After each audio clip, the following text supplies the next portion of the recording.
Well, the title of your book is Rebuild the Dream. Yes. What does the title mean? Why did you call the book this? Well, I felt that the American dream, for lack of a better term, which my dad really lived. I mean, he was born in segregated poverty. He joined the military so that he could get out of that situation. Then he put himself through college.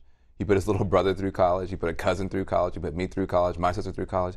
And he really got his whole family into a middle class life. That's the American dream. You know, his dreams were pretty modest, but he was able to achieve them. And I looked around and I saw people who maybe, like my dad, were disadvantaged or maybe had been in the middle class up until a couple of years ago, really struggling now. And I felt like we needed to do something. I want to write about what happened. How we had this big movement for hope and change. In 2008, elected the first African American president, a progressive president, a champion of the people, and yet there's still the sense of now almost going from hope to heartbreak in the country. So I wanted to write something about that. And of course, having been a grassroots outsider for most of my life, and then being a White House insider for 6 months, and then being an outsider again, I thought I had maybe a 360-degree perspective on some of the ways that we were not achieving some of the change that people had hoped for. Why now? Why put this book out now instead of, at the end of a term, in the beginning of a term, kind of at the end of the first term? Well, I mean, in some ways, the first term is kind of over, just because doesn't seem like Congress is going to do a whole lot. There's some things that Congress is likely to do, but I think that right now is when people are trying to make sense of the Obama era so far. I passionately believe in this president. I believe he's going to be reelected. I believe he deserves to be reelected. But I think we also have to learn that just voting on one day and then kind of hoping, the vote and hope strategy is Right. not going to be enough to get the changes done. So I wanted to, while people are thinking about politics, while people are thinking about how do I assess what I just went through the past 3 years, the past 4 years, and think about the next 4, I thought that'd be a good time for me to share my perspective. How did being in the White House for those months, how has that changed your perspective from being an outsider, being in, and then being out? And we'll discuss what happened to make you leave a little later, but what exactly, how did that change your perspective? Well, I believe that I have a little bit more empathy and sympathy for people who are in those positions. I know a lot of the grassroots progressive left, which I hail from, feels just almost disgusted with D.C. and just disgusted with the White House. I mean, when I go out on the road, I do a lot of talking and teaching and that kind of stuff. You hear a lot of very negative assessments, and I don't think there's enough sensitivity. Some of the things they want the president to do would be illegal if he did them. I mean, he's not the king. There are rules, there are regulations, and so and you have a sense of that. But really, when you're working inside the White House, I mean, everything has to fit inside the four corners of the law. You have legal counsel all the time. Everything has to be done exactly the right way. And if you just start deviating from what the law requires just based off of your own perspective or preferences or ideology, you can get in a lot of trouble. That's not what the White House is supposed to do. And so I think that people expected this president to be able to do things that would literally not even be allowed by the law, and weren't willing often to do the hard work of continuing to build public will and a Congress that this president could work with. Do you feel like, and you were critical of Democrats for kind of falling down on the job in the last 3 years.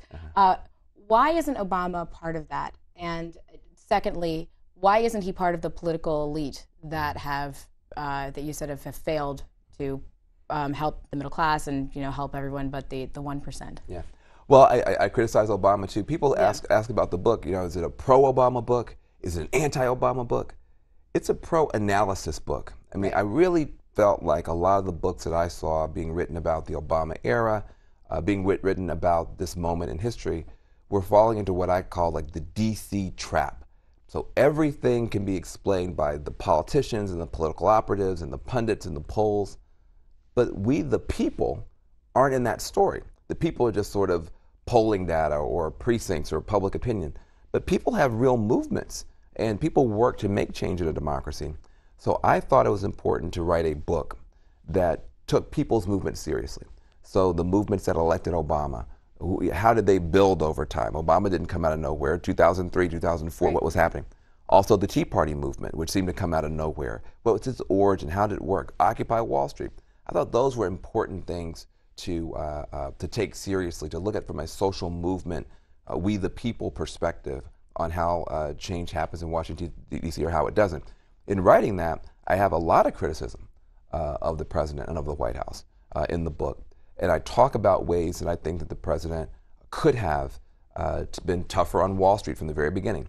Failure to do that opened the door for the Tea Party and opened the door for Occupy Wall Street. So the two big movements that challenge him in his presidency are, in some ways, a response to what was a perception of a tepid response to some of Wall Street's crimes and misdemeanors, so to speak. Let's get into what he could have done. What were some of the solutions you proposed on Wall Street?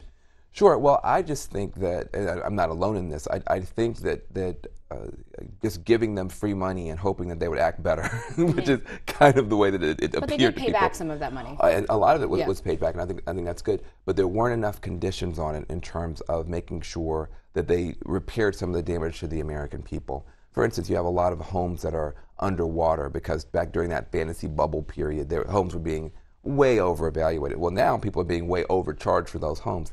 Something could have been done to make sure that homeowners got more relief than they got. A lot of the banks right now are sitting on a lot of money. Small businesses are still not being able to access capital the way that they should. Maybe there could have been some programs put in place to kind of help jumpstart our small businesses again. A lot of things could have been done in that moment so that Wall Street could help Main Street. Main Street bailed out Wall Street, but then Wall Street didn't really turn around and help Main Street in the way I think people thought would have been fair. So that would have been, I think, a very smart thing for the president to do. I also think that the president did good things from a policy point of view, but then didn't get political credit for them. For instance, with the stimulus, I talked about in the book, and the stimulus. Right. He got a $787 billion stimulus. A third of it is tax cuts for Americans. Republicans and Democrats like tax cuts. Okay, that's not some crazy wild idea. Nobody knows that. Most people think Obama raised their taxes. He cut taxes for 95% of Americans. Nobody knows that. The other third, another third, was for states and cities, keeping cops on the beats. Because when we went down hard, and if every state had to follow its budget, when we went down in that collapse, they'd have had to lay off teachers, firefighters, nurses, first responders. A third of that stimulus was keeping cops on the beat and kindergarten teachers helping your kids. Nobody knows that. So the stimulus, which is actually something that was successful, at least in terms of quote unquote saving jobs, created or saved, he saved your kids, teachers' jobs. Nobody knows. So those kind of mistakes, like even when you do the right thing and you don't know how to get the credit for it, that demoralizes people. And so I think that both sides could have performed better, not surprisingly, outsiders and insiders. The book is an attempt to help us learn from those mistakes so we can go forward. What about something like the Bush tax cuts? It's something that he's kept thus far. Yep. Is that and it was addressed, but it wasn't directly. The fact that those have continued. Yeah, I think it's time for those to go away, especially for the wealthiest people in America. The good thing about being an American is if you have a business idea, if you're an entrepreneur, if you're an innovator, you can get out there and you can do a bang-up job. First of all, you don't have to pay any bribes to anybody to have a permit. You can just go get your business permit. If you have a product, you can take it to market on a road. You didn't have to build that road. The taxpayer built that road. You can hire employees. You didn't have to teach them algebra. The taxpayers did that with public schools. You cut on the water is clean. You don't have to pay for a filter. The taxpayers do that. So the taxpayer does a lot. The American people are the anchor investor in every American enterprise. So if American enterprise doesn't do well, you don't have to pay anything back. You have low taxes. But when you do well in America, you should do well by America. You should be proud to pay your taxes, pay America back, keep that system going so the next person can come and use those roads and use that internet and use all that stuff that you didn't have to buy yourself. And that return on investment for the American people is violated when you give massive tax cuts to the people at the top. Then the people at the top can benefit from America, but then they don't have to pay America back. Well, then you wind up with deficits, and you also wind up with the middle class in free fall. So I think at the end of this year, when the Bush tax cuts expire, especially for the wealthy, it's time to let the wealthy pay America back. They got the benefits of the bailouts and the bonuses and the tax breaks for a long time. That time should be over.